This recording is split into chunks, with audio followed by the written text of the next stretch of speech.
রাজধানীর উত্তরায় মাইলস্টোন কলেজে বিমান বাহিনীর যুদ্ধ বিমান বিধ্বস্ত হয়ে নিহতের সংখ্যা বেড়ে ৩১ জনে দাঁড়িয়েছে। দুপুরে আন্তঃবাহিনী জনসংযোগ পরিদপ্তর এ তথ্য জানিয়েছে। আইএসপিআর এর দেয়া তথ্য থেকে আরও দেখা যায়, বিমান বিধ্বস্তের ঘটনায় ১০ হাসপাতালে আহত ১৬৫ জনকে নেওয়া হয়েছে।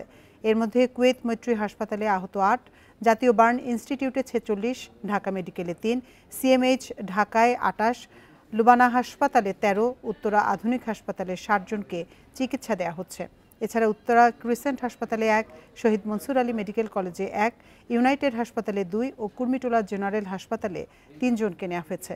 এর আগে গতকাল দুপুর ১:৩০টার দিকে বিমান বাহিনীর একটি F-7 বিজিআই যুদ্ধবিমান উত্তরায় মাইলস্টোন কলেজের ভবনে বিধ্বস্ত হয়। দোতলা ওই ভবনটিতে তখন স্কুল শাখার ক্লাস চলছিল।